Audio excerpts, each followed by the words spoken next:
So, thank you so much for being here again. My name is Angelica Ladd. I have been with the New Hampshire Center for Nonprofits for 3 years. Well, almost 3 years, August. And I have worked in nonprofits for 20 years here in New Hampshire. I started my career as a development assistant and have really in, just felt in my core that this is where I'm supposed to be and that communications and sharing the story of nonprofits is what I'm meant to be doing. So I'm really honored to be here with you today and to have your ear as I talk about some of the things that I've learned over the last 20 years and also kind of what's going on right now in the sector and how, as communicators, we can really bolster the work of the nonprofit sector. So we'll start with Nonprofits Get It Done for New Hampshire, telling our stories together. So something that is really surprising, I'm just going to add a little bit of context about what's going on. There was a really surprising statistic to me that was recently reported in Candid that said only about 5% of Americans say they have benefited from a nonprofit. And that was in the past year. And the survey was in 2024. And I can share links later to all of these reports and all of these articles if you're interested. So it was a 2023 report from the Indiana University Lilly Family School of Philanthropy. And it said 5%, which I thought, wow. Right. I think as communicators, we can all kind of be surprised by that. But at the same time, we kind of understand that the public maybe doesn't have a very good understanding of what a nonprofit is. And so that is kind of my goal, is to really share with people that you've probably already encountered a nonprofit in your life, probably more than one. But then another statistic that I thought was really interesting was that 57% of Americans, according to another report, it's the Trust in Nonprofits and Philanthropy report by the independent sector, 57% of Americans said that they have more trust in nonprofits to do what's right than they have in other sectors, including small businesses, including the government, including the news media, which actually probably isn't that much of a surprise. But so there's like this gap, right? There's the people who understand that they have been touched by a nonprofit in some way, and then there's the people who say that they really actually value the work of nonprofits and understand that we do what is right in our community. So this is the gap that we have to fill. This is the challenge, because it's not trust, it's understanding. So we have a story problem at the end of the day. So that is kind of where we come in and the work that we have to do to show how we can close that gap. So I'm just going to talk really quickly about this. None of this is probably new to you. So I'll just going to go through it really quickly. So when we're thinking at the sector, and when we're at the center, when I'm thinking about communications, I'm really thinking about what is the bigger story, the macro story. How are nonprofits every day transforming entire communities, our entire state? It's a luxury of being at the center to be able to see what everyone is kind of doing and to have a really good understanding of what you're doing. And so you'll always hear me, it's probably not for me. You'll probably get an email or something that says, I need your stories. I need to know what's going on, so that I am able to really communicate that to the broader public. So there's a micro story, which is your organization's individual impact, one program, one family, one success. And then there's the bigger macro story, which is that community transformation. What partnerships go into building healthy communities? What's the impact? And what is the systems change, which is something you probably all have heard of and seen. So, for example, the story of a local food pantry serving one family is really powerful. But when you zoom out and see that the food pantry is actually working with schools, is working with local farms, and is working with other nonprofits, then you start to see something bigger. You see the actual network that's feeding and supporting a community, and you're also seeing a system changing. So that is the real quick of that. Um, Micro stories show what you do, and macro stories show why it matters to everyone. Um, and I talk a lot about partnerships, and it can be tricky in New Hampshire. I think it's a small state. We all are doing important work, and funding is not unlimited, unfortunately. So sometimes it can be a little bit you can be a little bit wary of this, but partnerships amplify credibility and they don't diminish your mission. And I will say that over and over. Um, so, a simple example of this is we provide housing in partnership with workforce development and food access programs to help New Hampshire families achieve long-term stability. So it's really thinking about what are who are the other organizations, the other systems that we're working with that are actually causing systems change. Um, and that's really important, I think, in these times because there is and we'll talk about this a little bit later, but there are issues around, the attacks on our credibility, on our ethics and all of that kind of thing. So it's really important to show that it's not just, one of us out here doing the work. It's it's a lot of us who really believe that we have the ability to change things. So that this is the simple formula. We do X with Y partners, so Z can happen in the community. And this helps again to zoom out. And then this is my favorite example of this. I used to work at a family resource center, and these were all the things that we touched, right? We touched healthcare because we had to be in communication with pediatricians. We had youth services. We did community support. We had access to funders. And that was a relationship. And then the relationship within the community, the diaper drives, the food drives, the warm clothing drives, local businesses. That was another resource that we were working with to help with workforce development, to help build vibrant communities, food access, schools. So it's just like all these things that we are really touching. They're so important, and people don't understand that. The public doesn't understand that that is the real work that we're doing. So it's like, how can we as communicators within our organizations really show that power? So nonprofits, we're framing nonprofits in New Hampshire as infrastructure, as a pillar that is kind of holding up our state. And we're doing this in a few different ways that we'll touch on, but I just wanted to kind of go through this really quickly.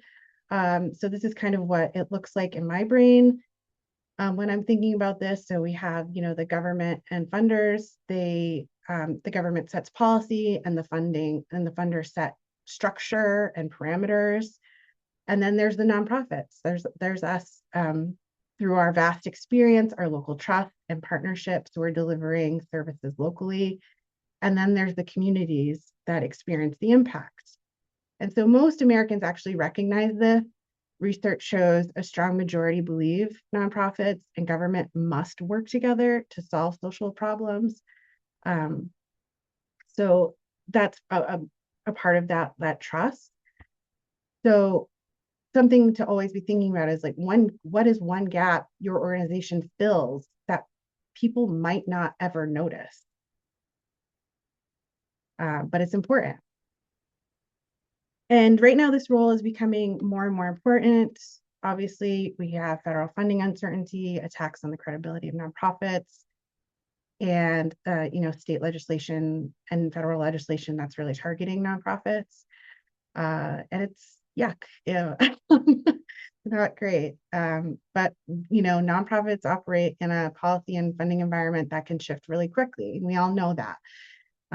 So federal funding uncertainty, state policy decisions, and policy debates about nonprofit credibility are really difficult for us to navigate, but we can, but by sharing our stories and making sure that we are um, really working as advocates for our organizations. Um, so this is kind of something that I think about all the time. Silence is not an option. I'm the kind of girl who likes to be kind of in the background. I don't. So, but in the last few years, I've really kind of come to the conclusion that it's really not an option anymore. Public trust has to be actively earned and defended, and so I choose to be one of those people who is trying to defend that constantly. So you'll see a little bit more from us at the center, trying to really communicate to the public the important work that all nonprofits in our state are doing. So I have a few more minutes, so I'm going to go over some kind of ways that we can change the narrative, and then I'm going to touch really quickly on nonprofits get it done for New Hampshire. So these are things you've probably already heard of. So when we're talking about narrative change, when we're talking about how we can communicate things differently so people can understand, these are kind of the things that we're thinking about. We think about these pillars every time we put out anything communications wise. So we like to lead with shared values and purpose. And so what that means is essentially your message with you're starting your message with something almost everyone already agrees on before you talk about your program, funding, or the needs. So instead of leading with what you do, who you serve, or what you need, you lead with we all care. This is what we all care about as people. So, for example, our nonprofit serves 200 families who can't afford high-cost childcare. So we reframe that with every parent should have the opportunity to work and every child deserves a strong start in life. So that's the value. That's why we provide access to high quality childcare for working families. And it works because it starts with fairness and opportunity, and it doesn't start with scarcity. So that's one of the pillars that we really lead on. The next one is reframing, and you're going to hear this a lot. Nonprofits as the backbone of our communities, the invisible infrastructure. Most people think of nonprofits as being either optional or nice to have or reactive. But what they don't know is that nonprofits do a lot of heavy lifting in New Hampshire, right? We're keeping people healthy, we're educating children, we're stabilizing families. I mean, you name it, and we're probably have our hands in it, and we're helping. This is a small government state, so we're doing a lot of the heavy lifting. So we know that nonprofits are not extra and that they are actually foundational. So that's the story we should be telling. So instead of we are a charity providing food assistance, we reframe that with nonprofits are a part of New Hampshire's foundation.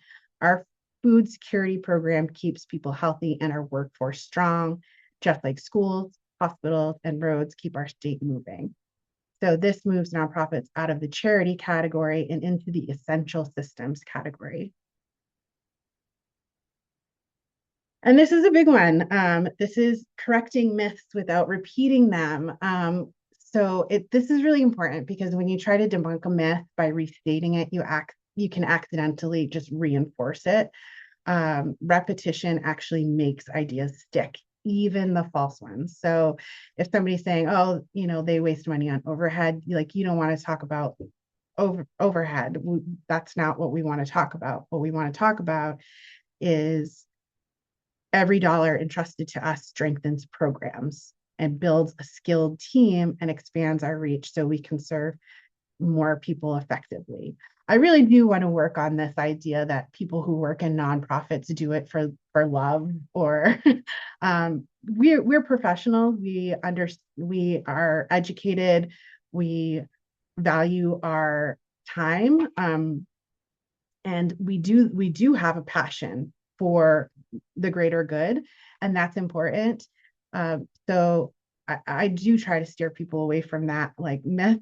So this really is helpful. It counters that overhead myth by pivoting to investment and impact, which is important. And so I just want to talk really quickly. I know I'm a little bit over time. Okay. Okay. So this is our storytelling in action. This is our way, as we were really thinking about how can we help nonprofits to share their story and to get the word out there, we decided to join the national campaign of Nonprofits Get It Done. The National Council for Nonprofits launched this last summer. So they provided essentially everything that we needed to create templates, to create social media posts, everything that you kind of need to be able to share your story. So Nonprofits Get It Done for New Hampshire, we launched this in February. And on our end, we're doing some paid advertising on social media um, and through like audio go and so we're like not radio, but podcast advertising, that kind of thing. And our goal is really this is my big goal. My big goal is to create a mailing list of people, of individuals, of regular people who want to understand nonprofits in New Hampshire and would be willing to advocate for nonprofits if issues arise. So I just want to be clear, like, we are never going to ask for money from these people. We are never going to, so this is not a fundraising thing. This is purely an awareness and advocacy building campaign. Because we need people on our side in the state house and at the federal level. So the campaign highlights how nonprofits strengthen communities, how we partner across sectors. We had a really great article come in from Sea Science Center and Unchartered. They just sent me a press release and I was able to create a blog post out of it, just talking about their summer camp partnerships, because workforce was really tough and they were really going to have a difficult time um, um, to get people to work for both organizations. So they decided to partner to create a really robust summer camp program for Manchester kids. So if you have a chance, it's on our blog. You can check that out.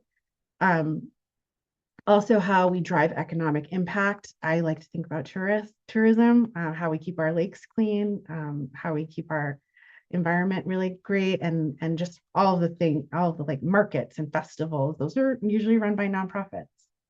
And then also, very importantly, how we deliver essential services. So if you go to our website, nonprofits get it, nhnonprofits.org/get it done, you'll find that we have a toolkit. We have Canva templates that you can pop your own graphic into, your own photo into, and also change the text up if you wanted to, and you can share that and you share that and you tag us and we share it and National shares it. And this is a huge campaign that everybody is seeing. We also have blog post tips. You can submit a blog post to communications@nhnonprofits.org. And then we kind of go through that process and then put it on our website and share it in our newsletters. Those will also be shared with those individuals who sign up for our mailing list. And we also have some print materials, posters, rack cards. And then we also have a really super easy way to share your impact story. We are using Memory Fox this year to gather stories. So you don't have to download an app. It's literally like you click on the link, it'll take you to a quick like consent form, and then you can record a video of yourself talk in front of your organization, talking about why your nonprofit is so important. And then we can use those either in our ad campaigns or in our organic social media to really pump out the word and to hopefully drive people to our website so that they sign up for our mailing list. So that's a super easy thing to do. So those are the tools, and we try to make it really easy. And if you see things that maybe aren't so easy, if you run into any roadblocks, I always appreciate feedback. So if you want to let me know if there's something missing that you don't have that you wish was in this as part of this toolkit, let me know. That would be great. And so the 3 takeaways that I want you to have today is, tell your story boldly everywhere you can. highlight your partnerships and show how your work fits in the bigger picture. So that is what I have for you today. And I'm Angelica, and thanks for coming to my TED Talk.